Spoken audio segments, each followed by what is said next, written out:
چې کله نبی علیہ الصلوۃ والسلام مقام جحفی ته ورسید ذوالحلیفہ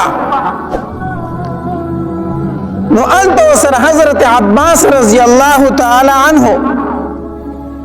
میلو شو چې د خپل کور سامان په سارو باندې بار کړی دی او خپل بچی ور سرم دی او کور والا ور سرم ده نبی علیہ الصلوۃ والسلام ورته فرمایل عباس تر چرته رواني ورته د الله پاک پیغمبر زه درتلم مدینه منورې ته ما هجرت کو زه تا پسې در رواني مته خو دې خو را رواني نبی علیہ الصلوۃ والسلام ورته فرمایل خپل اهل او عیال او سامان چې کوم دی دا مدینه منورې ته ولېږه او ته زموږ سره مرګري شې موږ په مکه باندې حمله کوو نو ته زموږ سره جهاد له روان شه نو عباس رضی الله تعالی عنہ دغه ځای د نبی علیہ الصلوۃ والسلام سره مرګري شو اصل کې عباس رضی الله تعالی عنہ مخکې مسلمان شو دغه مخکې مسلمانو او د نبی علیہ الصلوۃ والسلام ته فرمایل وی زه مدینه منورې ته هجرت کوم درځم خو نبی علیہ السلام به منع کوي عباس ته مرزا ته مکه کې پاتې شه خپل اسلام پټ د خلکو نو ساته د دې لپاره چې موږ ته د مکه د خلکو خبر راکړي ته موږ پسې مرزا نبی علیہ الصلوۃ والسلام عباس رضی الله تعالی عنہ د مقام جحفی نزال سره مرګره کوي عزت زموږ مرګره شچزو بیا مخکې تلو بل مقام دی چې هغه ته مقام ابوا ویل شي چې انت کله نبی علیہ الصلوۃ والسلام د خپل صحابه کرام سره ورسېدو نو انت سره یو درې تن نور مرګ میلاو شو د نبی علیہ الصلوۃ والسلام سره یو ابو سفیان دا ابو سفیان نه دا بل ابو سفیان دی دا د نبی علیہ الصلوۃ والسلام د تر زوی دی ابو سفیان ابن حارث دا د نبی علیہ السلام د تر زوی دی نو یو ابو سفیان دویم عبدالله بن امیہ دا دو تنه د نبی علیہ الصلوۃ والسلام سره په مقام ابوا کې د نبی علیہ الصلوۃ والسلام سره دا دو تنه میلاو شو یو ابو سفیان او دویم عبدالله بن امیہ ما درته وی دا بل ابو سفیان دی دا د نبی علیہ السلام د تر زوی دی ابو سفیان ابن حارث د حارث زوی دی او دا د نبی علیہ الصلوۃ والسلام رضاعی ورو مو د ابو سفیان دا رضاعی ورو ځکه نبی علیہ السلام د حلیمی بی بی په خوړلیو کنه او د ابو سفیان هم د حلیمی بی بی په خوړلیو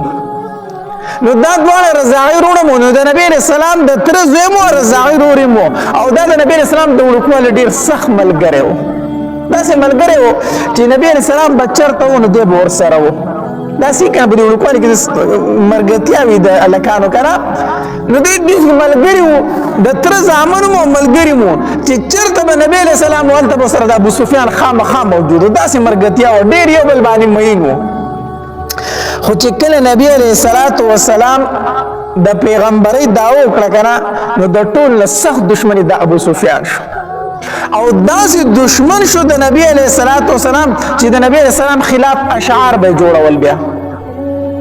او دمه به راوستي او هغه به ګډولي خلکو ته به وی چې تاسو د پیغمبر راځي زه درته داغه نه خپل مجلس لګوم زه درته داغه نه خپل یو مجلس لګوم دی لولې راځي چې هغه خواله زي دومره د نبی علیہ السلام سخت دشمنو یا هغه چې د ولکوالي ملګری او چې نبی اسلام د پیغمبر دا وکړه بیا هغه چې د ټول سخت بدترین دشمنی دی شو د نبی رسول الله پس پکاوي کې به اشعار ویلو او حسان ابن ثابت رضی الله تعالی عنہ به دل جواب ورکاو د نبی رسول الله د طرفنا دا بل چې عبد الله ابن امیہ دا نبی رسول الله د خپل د ترور زوی د عاتقی زوی او د عاتقه بنت عبد المطلب د نبی اسلام ترور و د پلار د طرفنا د پلار د طرف نه چې کومه د نبی اسلام ترور دا غي زوی عبد الله ابن امیہ نو دا د نبی اسلام تخپل سکت ترور زوی و خدیم د نبی اسلام ډیر سخت دشمن و یو ځل نبی صلی الله علیه وسلم د اسلام دعوت ورکو نو دی عبد الله ابن امیہ ورته سوي اتماته د اسلام دعوت راکړه چې پیغمبر یم نبی رسول الله او ز الله رښتینه پیغمبر را لګرم دی عبد الله ابن امیہ ورته وی کنه وی کو ته چرته اسمان ته وخی جوزه درته ګورم چې ته اسمان ته روانه او اسمان کې یو سورې وشو ته پاره کې نه نوځي او دا هغه طرف در سره فرشتي مرګري او تا یو خطر اغسته د الله د طرف نه او پاره کې الله لیکلي چې دا زما پیغمبر دی بیا دې نه منم دا دومره بیا د نبی علیہ السلام سخت دشمن شو دومره سخت دشمن شو نو په مقام ابوا کې دا دواړه د نبی علیہ السلام سره میلاو شو چې دا میلاو شو صحابه کرام ته تاسو کله که تاسو چرته ځئ موږ خو مدینه منورې ته در روانو په نبی علیہ السلام باندې ایمان موږ راوړو صحابه کرام راله نبی علیہ السلام له زیر ورکو اذا الله پاک پیغمبره استاد وړوکواله غدوس ابو سفیان او استاد خپل ترور زوی عبد الله ابن امیہ هغه دواړه مسلمانېږي اجازه ته ورکړه چې راشي کلمه ورته ووایي نبی علیہ السلام فرمایي زما مخې مراوله زما مخې مراوله صحابه کرام حیران شو د الله پاک پیغمبر ته خو د دوی د پاره ډېرې دعاګانې غوښتې ته خو په دوی پسې ډېر زیات خفه وې او دعا به دې غوښته چې الله یو مې د وړوکوالي ملګری دی یو مې د ترور زوی دی الله دا مسلمانان کا او اوس چې هغه مسلمانېږي ته ترې مخ اړئ نبي رسول الله فرمایل بس ما خواله مه راولئ دوی ما ته ډېر تکلیف راکړی دی دوی ما ته ډېر زیات تکلیف راکړی زما خواله مه راولئ هر صحابي براتو خوشالیده په نبی رسول الله به زیری کو چې الله پاک پیغمبر استاد وړوکوالي دوست ابو سفیان او استاد ترور زوی عبد الله ابن امیہ مسلمانی کی راولو د نبی رسول الله طرف په جواب میلو شو ما خو علی مراوله ما خو علی مراوله د نبی رسول الله سره ام سلمہ رضی الله تعالی عنها په دې سفر کې دی هغه ته اول وی ته زموږ لک سفارش وکړه نبی رسول الله ته کنه نو ام سلمہ رضی الله تعالی عنها نبی رسول الله لرا د الله پاک پیغمبر استاد د نبوت او استاد خو اخلاقو نه خو پر دې خلک محروم نه دي دا یو دي د وړوکوالي دوست او بل دي د ترور غره دوی بس استاد اخلاقو نه څنګه محروم دي د الله پاک پیغمبر اجازه ته لور کا چې راشي چې ایمان راوړي نبی رسول الله ورته فرمایل ام سلمہ ډیر تکلیف راکړې دي دواړو د دوه ډېر تکلیف راکړي یو زما پس پکاوي کې اشعار جوړولو او د بل ته ما خبره وکړه د ایمان نو د مال داسې جواب راکو چې کو د الله د طرف نه سره پرشتې راشو مال د الله د طرف نه خط راوړي بیا دې نه منم داسې جواب د مال راکړی دی دوی رالو علی رضی الله ام سلمہ رضی الله تعالی سفارش کوي د الله پاک پیغمبر زما امید دی چې دا بستانه محروم نه پاتې کیږي زما امید دی چې ته به دوی محرومه کوي نه دلته کې دوی دواړه رااله علي رضی الله تعالی عنہ لره علي رضی الله تعالی دوی دواړه ته زه درته یو طریقه خیم زه درته یو طریقه خیم کې د نبی علیہ السلام تاسو معاف کوي څنګه دا سه اوکې کنه چې تاسو لاړ شئ چاته وایي ما او ډایرکټ د نبی رسول الله مخې ته ودرېږئ په خپل ورشئ چاته وایي ما او چې د نبی رسول الله مخې ته ودرېږئ کنه نو دا آیات په وایي تالله لقد آثرك الله علينا وان كنا لخاطئين دا آیت سوره یوسف آیات مبارکه ده چې کله د یوسف علیه السلام ورونه رااله یوسف علیه السلام ته ودرېدل او وی پیژند چې دا خو زموږ ورور دی مونږ کوی ته ورته کړی وو او الله دغه نه جوړ کړی دی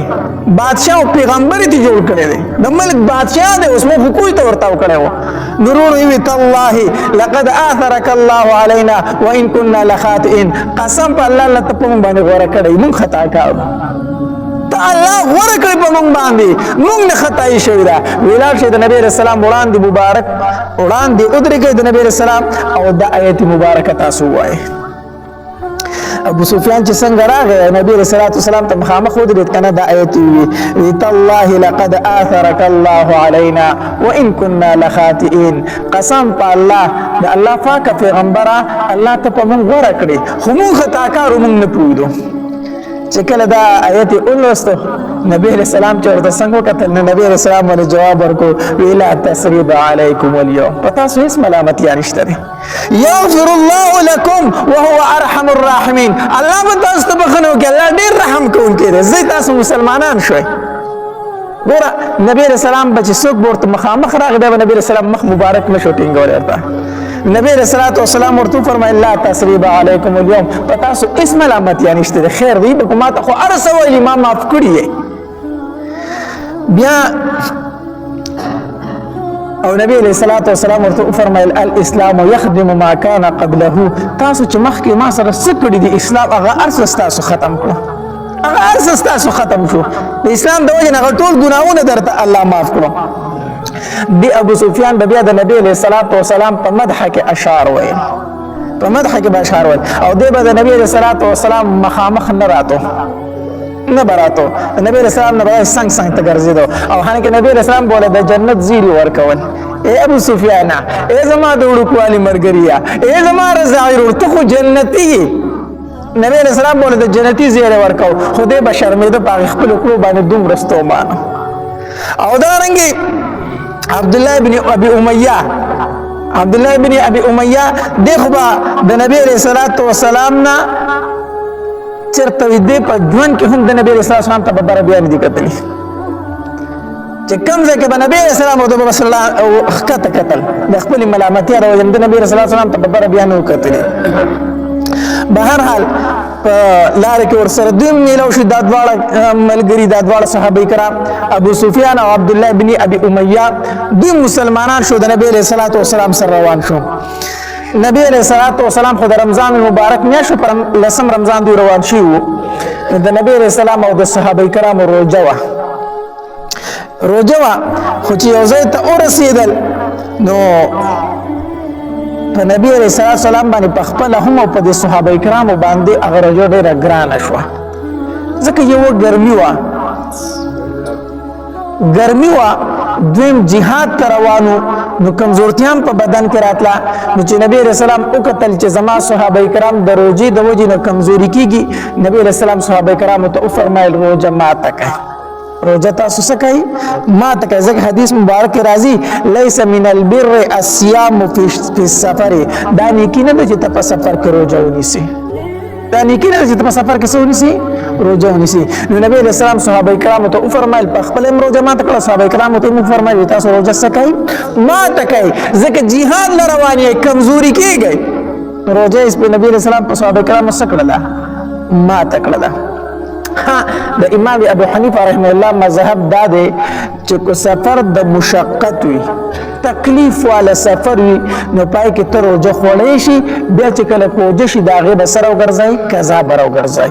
خو کو چرته سفر د آرام وي لکه نن سبا ایر کنډیشن والا بسونه دي اجازه نه دي تکلیف پکې نه نو کو سفر د راحت وي بیا روزه نیول بهتر دی غوړه دی وجه دادا چې د روزي مبارک چې کم فضایل دي په نور میاشتو کې بیا نشته ځکه چې د رمضان مبارک کم فضایل دي دا په نور میاشتو کې بیا نو اگر چې د دې روزې به تورست قضا را وګرځي خو په رمضان مبارک کې چې د روزې کم ثواب هغه خو نشته دی کنه هغه رحمتونه هغه فضیلتونه خو بیا نشته دی نو نبی علیہ الصلوۃ والسلام او صحابه کرام روزه ما تکړه مقام مر الزهران ورته ویل شي ځکه وګت سفر د مدینه منورې نه چې مکه مکرمه ته ځي الله دې مونږ ټول بار بوزي ډیر لوی سفر دی نو چې کله مقام مر الزهران تر ورسېدل کنه نو نبی علیہ الصلوۃ والسلام او فرمایل صحابه کرام ته دلته تاسو پړاو واچوي دلته ځکه شپه د دلته آرام کو ماسختان ټیمو نو چې سیده تیاره خورش وکنه نو نبی علیہ الصلوۃ والسلام او فرمایل د خپل خیمو سره ورونه بالکای ورنه ور بالکای دا د عربو عادتو چې کم ځای کې به پاړاو اچو کنه نو الته کې به د خپل خیمو سره ور بالکو یو پخلی مخلی به تیار ول زاله دیم دا ور به زکه بلکو چې د لوکی برخ وخی جو خلک ویني چې دلته قافله راغله او قافله پاتې کیږي نو خلک براغه د مصر به تجارت وکړو سبه په دوی خرڅ کړو سبه د دوی نه واغسل داسې تجارتي قافلې روانې وي نو دی ور به یو علامت په دلیل نه بخکاره شو پلان کې چې قافله د خلک براټول شو نو تجارت پالته کو شو میله به ولګیدله نو نبی رسول الله والسلام فرمایل وی د خپل خیمو سره تاسو بلکای ورونه بلکای دغلته کې مکی والا ته پته واته موږ د نبی رسول الله سره واده خلافی کړی دا او یو ورځ د نبی رسول الله په مکه باندې حمله کوي کو ارکله دا خپل ځان ورته معلومه چې موږ بدعهدی کړی دا نو دې بکله کله د شپې چکر لګاو چې د مدینه منورې د طرفه او خیر ده کنه حمله مملخ نه کیږي نو درې تنه راوتی یو ابو سفیان ابن حرب او دیم بودیل بن ورقه او دریم حکیم درې کسانو د مکی سردارانو دوی راوتی بار چکر وو چې د مدینه منورې د طرفه خیر ده کنه حمله مملخ بس دغه نه دوی چې او قتل خیمه لګیدل ورونه بلیږي دا یو بل تپوس کوي وی بودیلا ابو سفیان د بودیل نه تپوس کوي بودیلا معلومه کې دغلته کې چې قافله راغلی ور بلګي خیر خو دی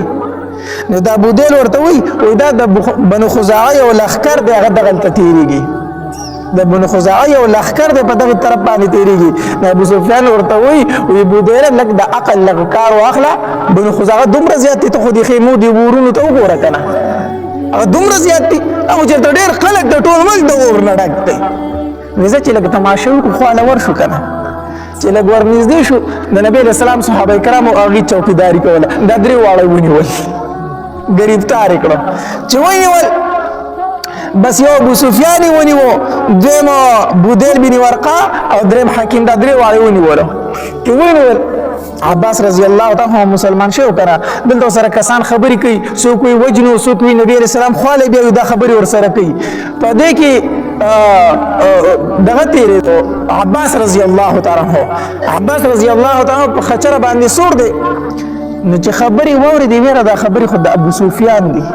خبرې د چا دی د ابو سفیان وای پیژندو کنه نو आवाज ورته کو نږدې راغی ابو سفیان ابو سفیان منډه کړوي عباس ته دلته وی او زه دلته ما وی وجنی ما بچکا نو عباس رضی الله تعالی عنہ فرمایي اے ابو سفیان قسم په الله کو د بچ کې دو بل لاري خو زما خچر تراخي جن اله به بچ کېږي زما خچر تراخي جا بس ابو سفیان منډه کړه د عباس رضی الله تعالی عنہ په خچر سره شاته کېناستو عمر رضی الله تعالی عنہ وکتل چې ابو سفیان دی تور راوي سره را منډه کړي را منډه و چې دا خو د نبی زم د ټولو نه سخت دشمندار دی ځکه غزوه بدر کې دی او په غزوه احد کې دی او په غزوه خندق کې دی او په ټولو جنگونو کې د نبی اسلام خلاف جنگیدل او مشري به کوله عمر رضی الله عنه چې ولیدل چې ابو سفیان لاس راغلی دی او مسلمان شوی هم نه دی تور راواغسته او را منډې کړې ابو سفیان د عباس رضی الله عنه ته فرمایي وی عباس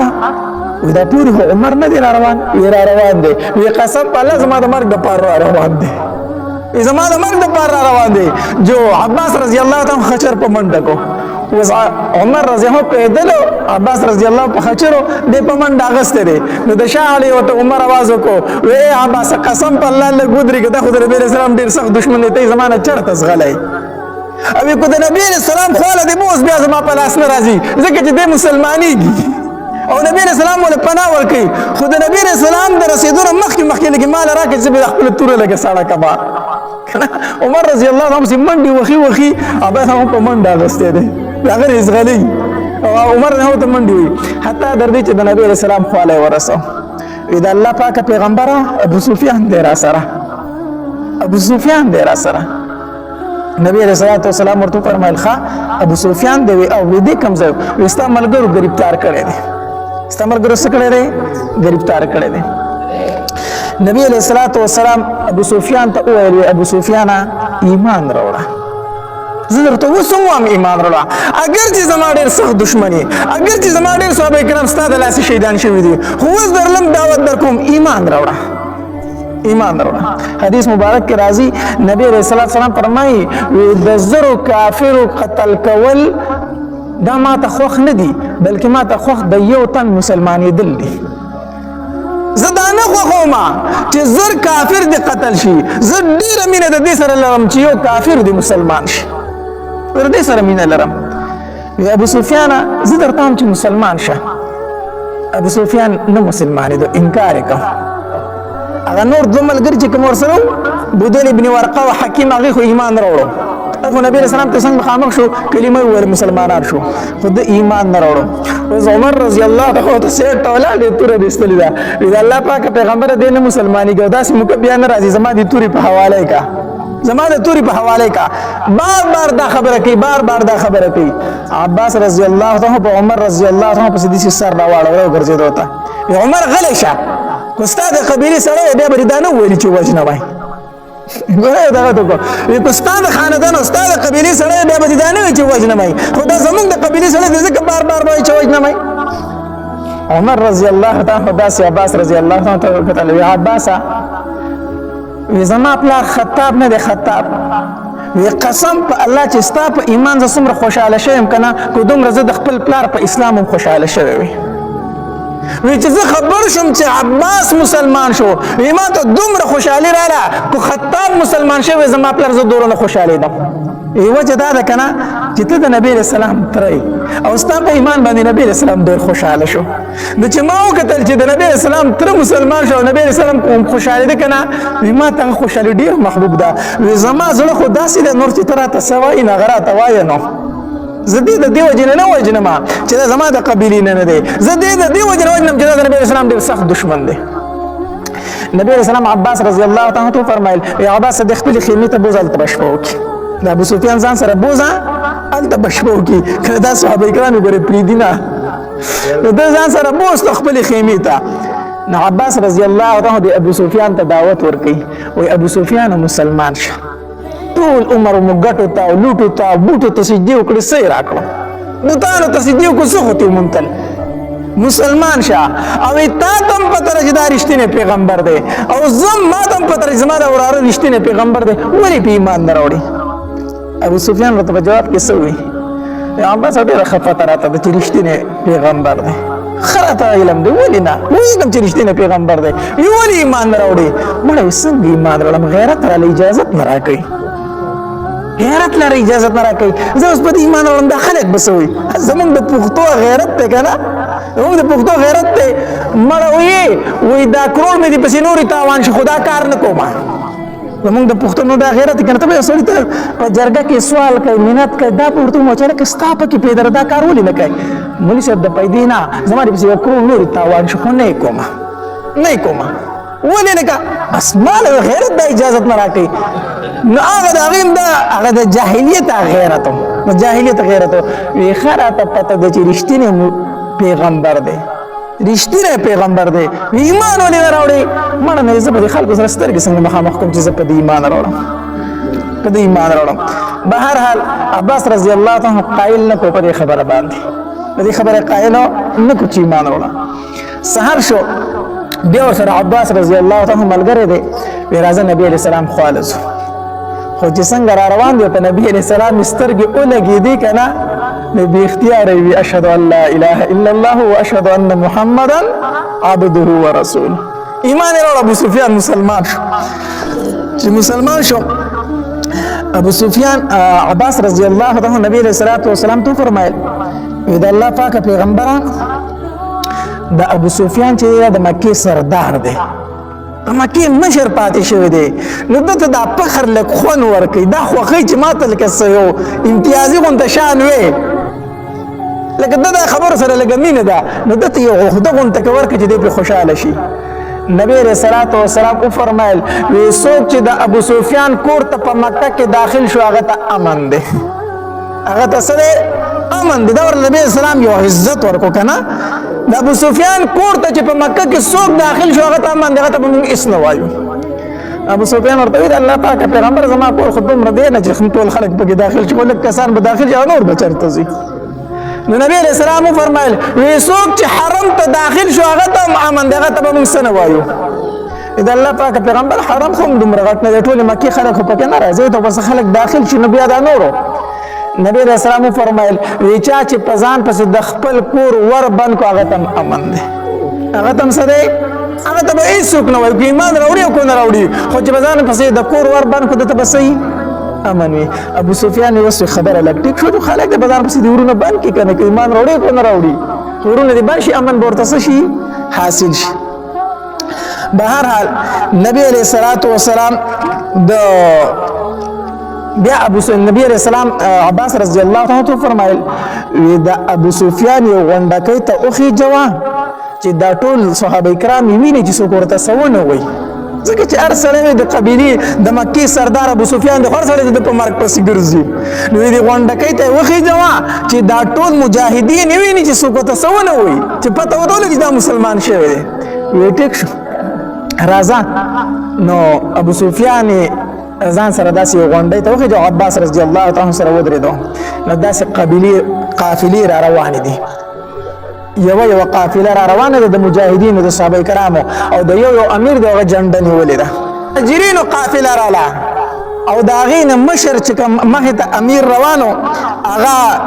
حضرت زبیر رضی الله تعالی عنہ هغه جنډ نیولې د شاته پس مهاجر صحابه کرام روان دي بل قافله د مجاهدینو دا سران او مخ کې دی او امیر روان دی سعد ابن عباده رضی الله تعالی دا قافله د انصار و انصار د مدینه منورې چې کوم صحابه کرام دي مجاهدینو قافله را روانه و مخ ته دی وطن روان دی جنډ نیولې دا سعد ابن عباده رضی الله تعالی خو چې دا سعد ابن عباده رضی الله عنه د ابو سفیان په خوا تیرېده کنه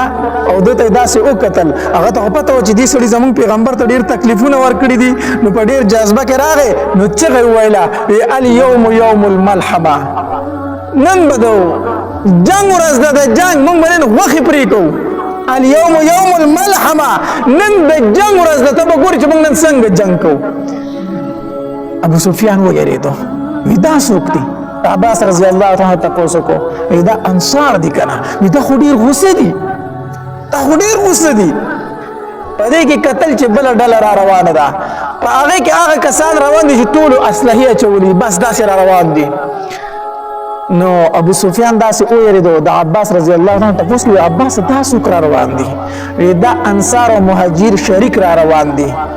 دا خو ډیر لوی قافله نه ده دا خو ډیر خلک نه دی په دې کې نبی رسول الله را روان دی په دې قافله کې نبی رسول الله را روان دی نو چې نبی رسول الله داسې تیرېده کنه نو د ابو سفیان ورته आवाज وکړو وی اے محمد صلی الله علیه وسلم